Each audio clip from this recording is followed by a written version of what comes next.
Bonjour, sur cette vidéo, on va compléter ensemble la première page de la leçon sur la dérivation.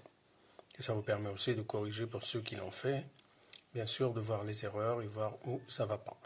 Donc la première partie c'est rappel, donc on voit que dans les rappels, il y a la méthode graphique pour déterminer le coefficient directeur d'une droite. Donc ça on en a déjà parlé en long et en large. On va passer à la première question. Dans la première question, on nous demande la liste des droites dont le coefficient directeur est positif. Donc c'est celles qui sont croissantes. Donc je vois que D1, voilà, D1, je vois D4, oui, et je vois D2. Donc les trois droites qui me semblent croissantes. Donc le coefficient directeur va être positif. Celle dont le coefficient directeur sera négatif, je vois D6, D3 et D5.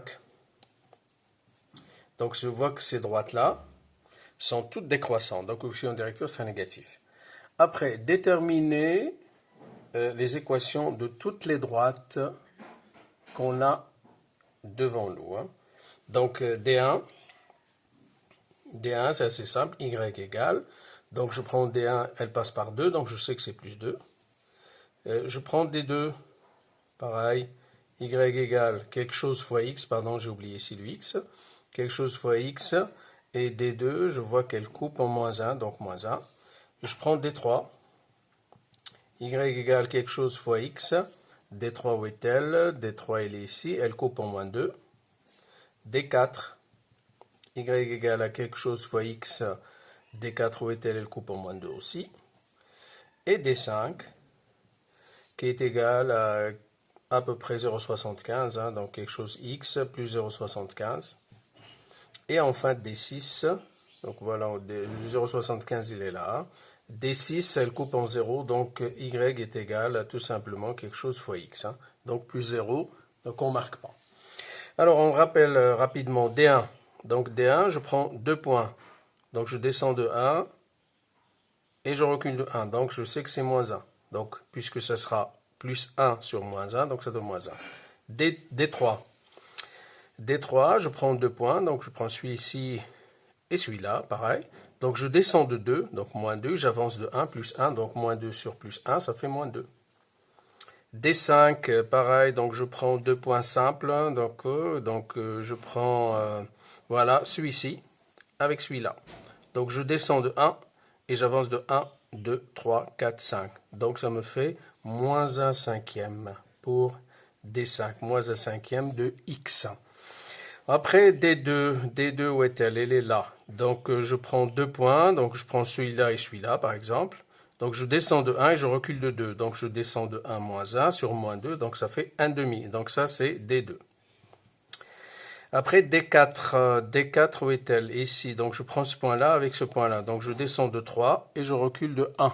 Donc ça me fait moins 3. Donc ça fait plus 3, pardon. Je descends de 3, ça fait moins 3 sur moins 1, donc ça fait 3x. Et enfin D6, D6 où est-elle? D6, pardon, voilà, elle est là. Donc je prends ce point-là avec celui-là. Donc je descends de 2 et j'avance de 1. Je descends de 2, j'avance de 1. Moins 2 sur plus 1, ça fait moins 2. Donc moins 2x. Voilà. Après, donc on passe à la troisième question. Comparer les coefficients directeurs de D3 et D6. D3 et D6 sont égaux. Donc ils sont égaux, les coefficients directeurs. Quelle propriété géométrique? On sait que D3 parallèle à D6. Quand deux droites ont le même coefficient directeur, elles sont parallèles. Ensuite, l'activité 2. L'activité 2 traite de la fonction carré. Donc on connaît la représentation graphique, c'est une parabole. Signe du coefficient directeur, donc je vois que toutes ces droites TA et TB sont croissantes, donc positif.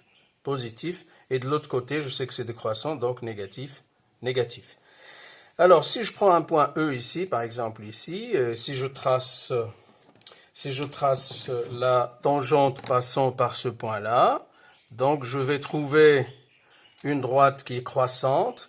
Donc, qu'est-ce qu'on demande? Les signes. Donc, le coefficient directeur serait positif. Même question, si je place un point F ici et je trace la tangente. Et qu'est-ce que je vois? Que c'est une droite qui est décroissante, donc il est négatif. D'accord? Donc après, on vous demande dans la question 3, pardon, donc là on voit bien, on vous demande dans la question 3, rappelez le sens de variation de la fonction f sur l'intervalle 0 plus infini. Donc elle est tout simplement 0 plus l'infini, de 0 jusqu'à plus infini. Je vois que la courbe elle est montante, donc elle est croissante. Donc je l'écris, croissante, et que sur l'autre intervalle, elle est décroissante. Voilà. Ensuite, à l'aide de la question 2, a été recopié et compléter la phrase suivante. Donc on voit que la fonction f de x égale x carré est croissante, on a dit, sur l'intervalle 0 plus infini. Le coefficient directeur collé à la représentation graphique est toujours positif. La même chose par opposition, donc celle-là, elle va être décroissante et le coefficient directeur, il sera négatif. C'est-à-dire, donc on verra après hein, que ça va nous donner dérivée